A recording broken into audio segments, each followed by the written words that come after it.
Programa 95 apresenta Check-up no rádio.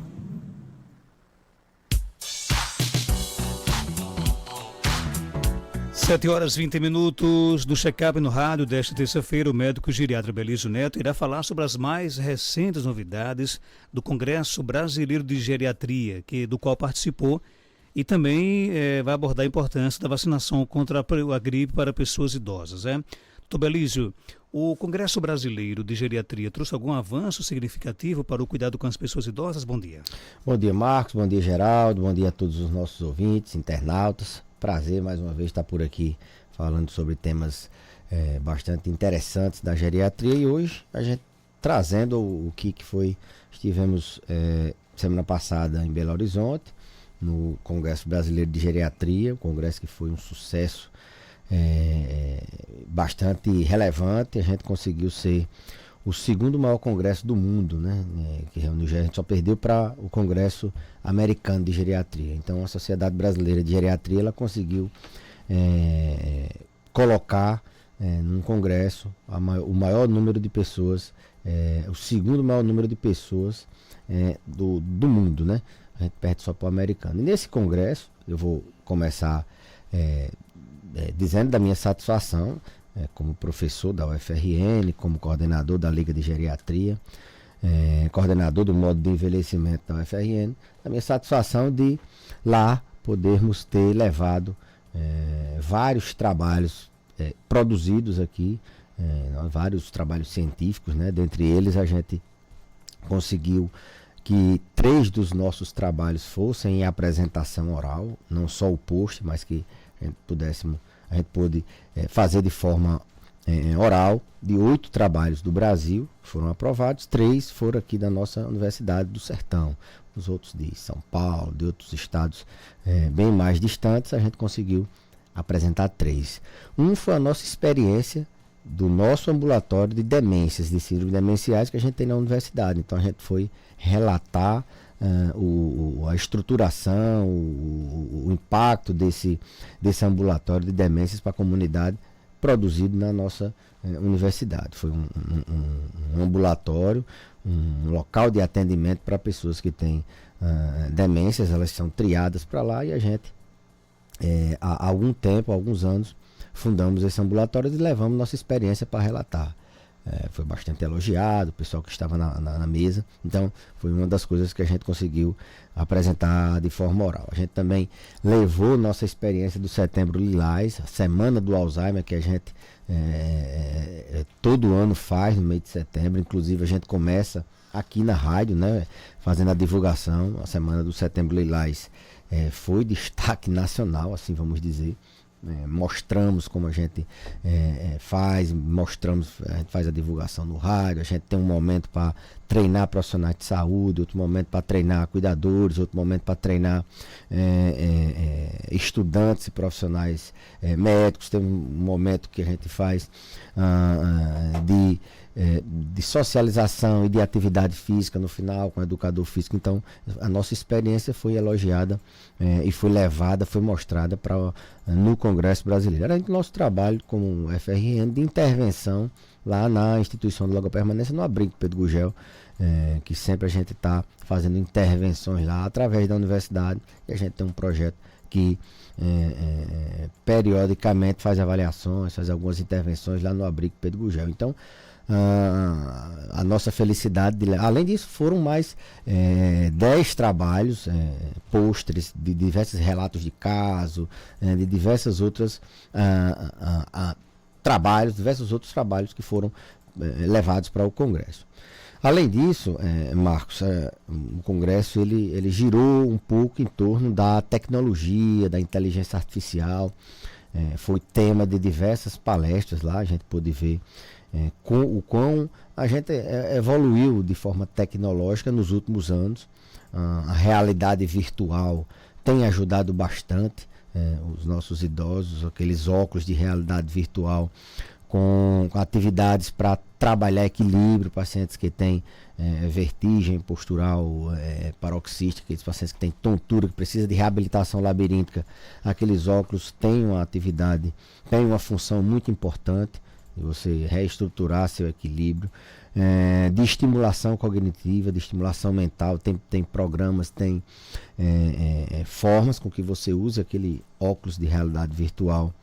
Para o ouvinte que não entende, é um óculos que a pessoa tem uma realidade realmente inexistente, mas ali naquele óculos ele consegue ter as 3 dimensões, né? E ele consegue reposicionar a cabeça, ele consegue fazer joguinhos que estimulem a mente, e a inteligência artificial vem, como é que eu posso dizer, atuando também na realidade virtual, né? Então ela, de acordo com a sua necessidade, ela vai fazendo jogos, vai fazendo atividades para que você possa trabalhar o equilíbrio, a mente, para que você possa trabalhar a solidão. Solidão foi um tema bastante relatado. A gente tem visto que a solidão cada vez mais é fator de risco para diversas doenças, não só a depressão, mas para quedas, é fator de risco para Alzheimer e assim por diante. Então, a tecnologia ela tem ajudado bastante. Vi lá muitos exemplos de robôs, não só aqueles robôs de limpeza, mas robôs para várias outras atividades do idoso que mora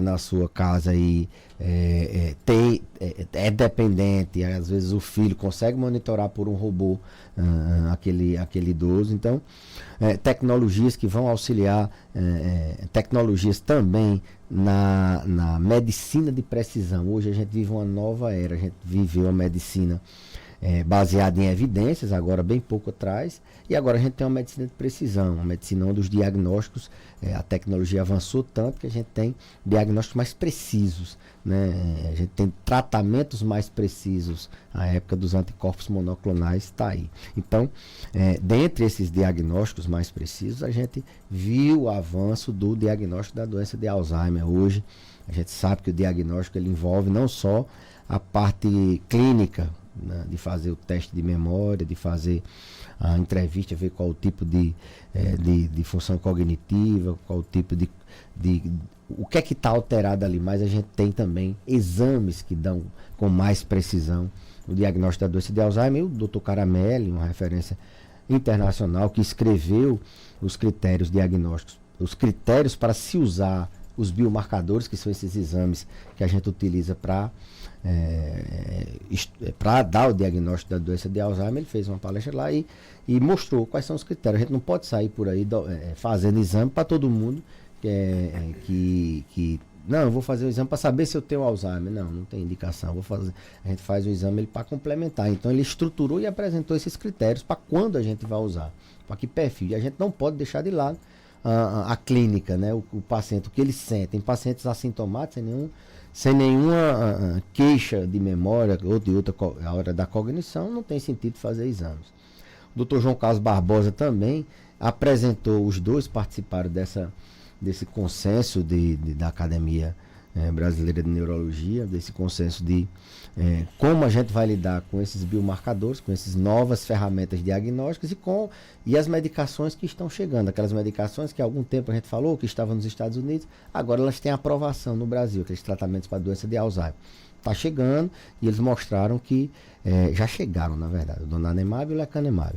Já chegaram e eles apresentaram como eles vão ser utilizados. Inicialmente em grandes centros, né, centros que tenham que tenham estrutura, porque aqueles medicamentos eles precisam de ressonâncias seriadas, eles são feitos via intravenosa, na veia, são várias aplicações, eles têm um risco de efeito adverso que tem que ser monitorado de perto, ou tem um edema cerebral, ou pode ter uma microhemorragia. Os pacientes têm que ser bem selecionados, tem teste genético para fazer, tem esses biomarcadores. Então, chegou no Brasil, mas ele tem que chegar aos poucos, com médicos que trabalham em grandes centros com muita experiência. Então, os novos medicamentos para tratar Alzheimer, aqueles que atuam no retardo da progressão da doença, aqueles que realmente começam a abrir uma luz para curar, para tratar o Alzheimer, curar não, mas para tratar o Alzheimer de maneira mais eficaz, eles chegam ao Brasil. Então foi uma das aulas muito boas que eu assisti lá. Geraldo, você já pergunta. Pode perguntar.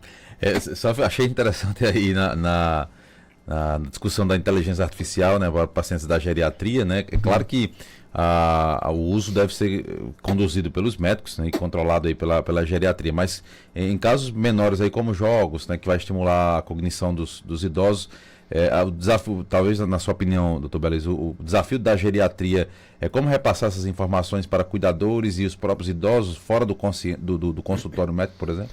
Não, isso é assim, é supervisionado por um profissional, né? Um terapeuta ocupacional ou necessariamente. Ou psicopedagogo, ele tem que estruturar e assim, tem que ter a programação. Qual é a área que eu vou trabalhar? Por exemplo, se é uma vertigem postural, o fonoaudiólogo, o otorrino, ele vai programar ali aquele jogo para ele treinar o equilíbrio dele, para ele fazer reabilitação labiríntica. Então precisa de um profissional nesse aspecto, para supervisionar. Você vai sair por aí comprando um óculos de realidade virtual e vai botar qualquer coisa. Então, não, tem que ser coisas que realmente funcionem.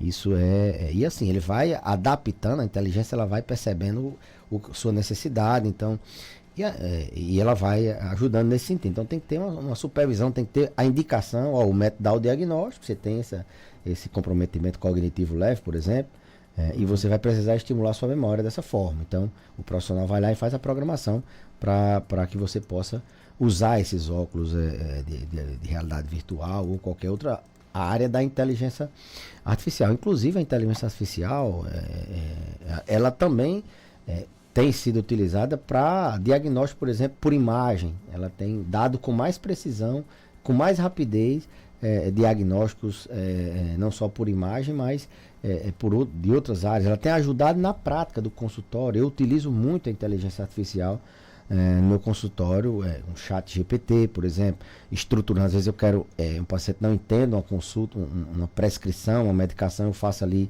uma estruturação, ele sozinho, eu quero essa receita para um paciente idoso com dificuldade de leitura, ele elabora atestados, ele me ajuda em fazer. Então eu tenho utilizado no dia a dia.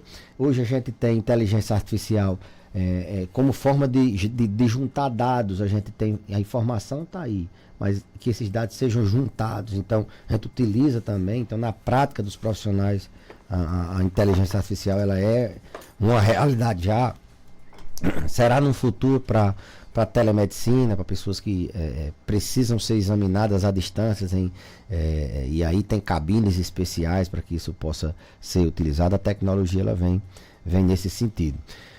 Também vimos trabalhos, vimos apresentações de referências internacionais na área da sarcopenia. Falamos semana passada aqui de sarcopenia, sobre a importância da gente dar como fazer esse diagnóstico através de força naquele dinamômetro, ou teste de levantar e se sentar, e aulas sobre como você tratar. A gente tem ainda vários estudos nessa área, se existe um medicamento, existem alguns medicamentos sendo utilizados em estudos para tratar a sarcopenia, mas é um desafio ainda para a geriatria. A gente conseguir, veio um pesquisador internacional, a ideia dele é estruturar um diagnóstico assim como foi estruturado da osteoporose, que é uma doença também assintomática, mas que você tem como dar o diagnóstico e tratar para evitar o desfecho final, que é a fratura.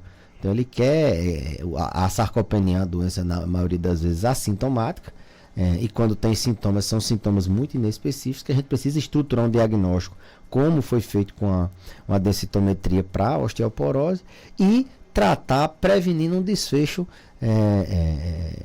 negativo, que também são quedas, que piora a metabólica, por exemplo, na diabetes. O músculo tem funções diversas. Então a ideia é mais ou menos, esse lá foi um palestrante da Austrália, veio falar exatamente sobre essa necessidade, sobre uma força-tarefa que ele tem feito no mundo há algum tempo para tentar estruturar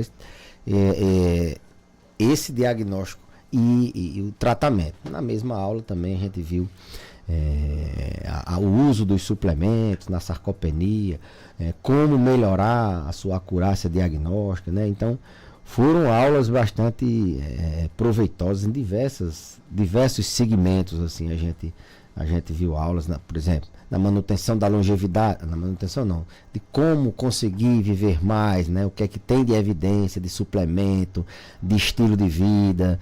Eu vi lá uma coisa que é interessante, que é o uso, por exemplo, da taurina, como em camundongos. Ela aumentou a expectativa de vida. Lógico que isso tem que ser trazido para a realidade humana, tem sido estudado. Eu vi uma palestra interessante que disse que, sobre longevidade, que áreas que têm uma temperatura maior, ou seja, áreas quentes, como a nossa aqui do sertão, há uma tendência a gente modificar o nosso envelhecimento biológico.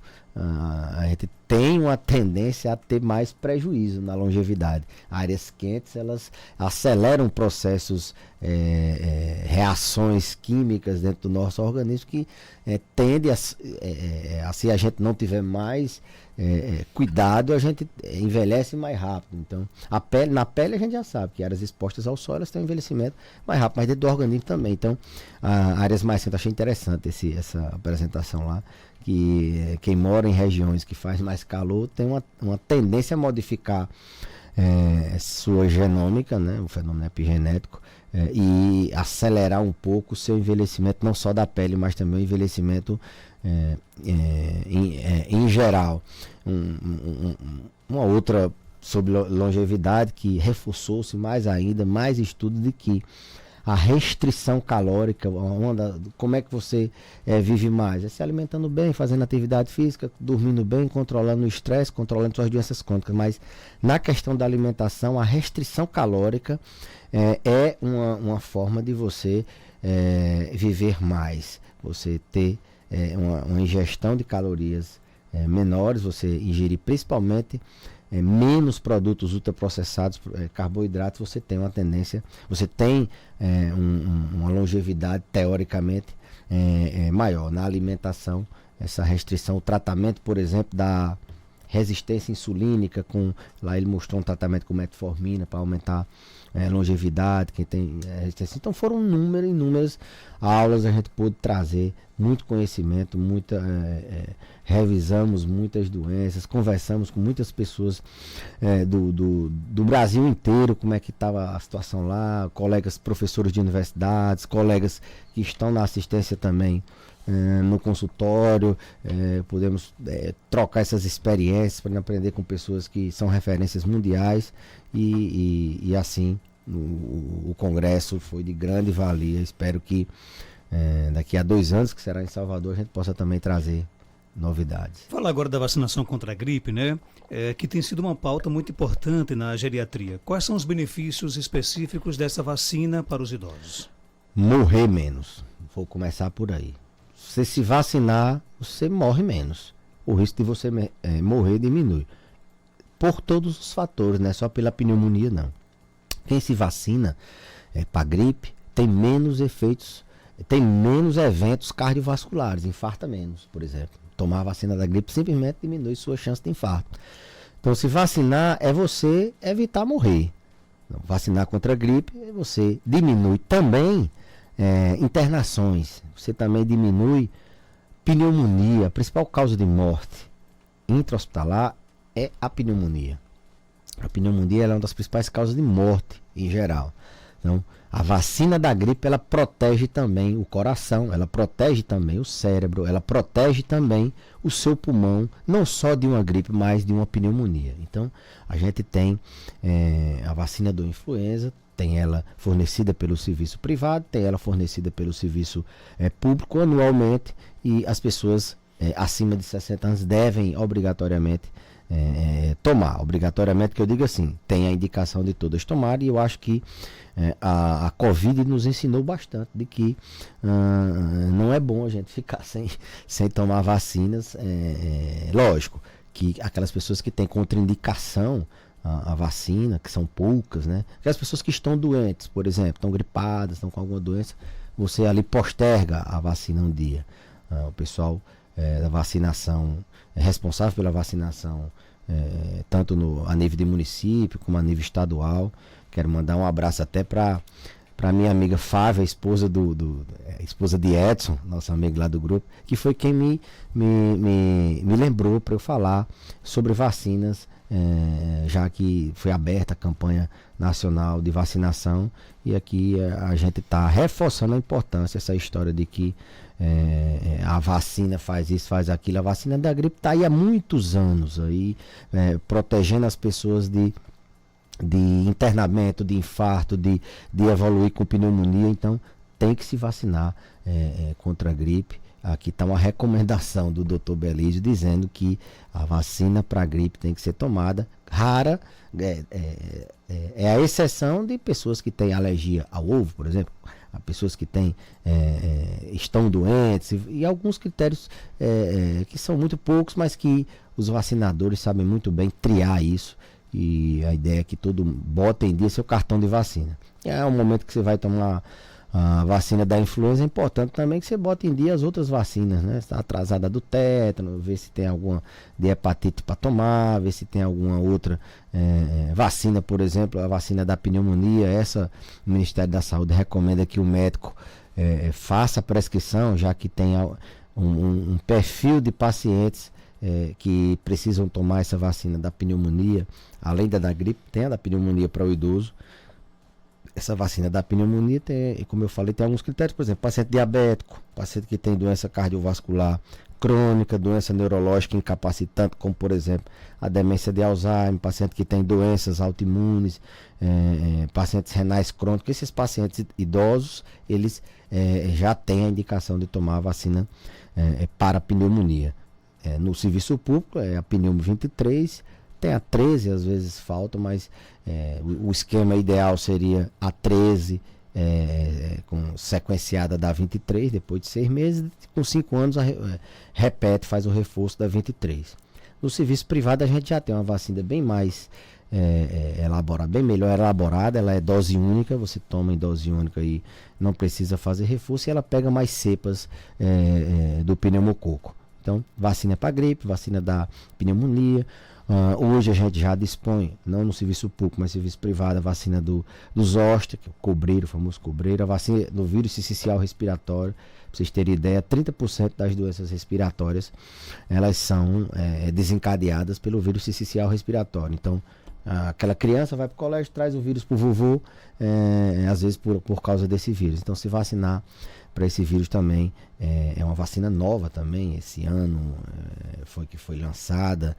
A pneumo 20 também foi recentemente. A vacina do zoster, a gente tinha uma antiga que não tinha uma eficácia tão boa, mas chegou uma vacina da Takeda melhor, que ela tem uma cobertura aí de mais de 90%.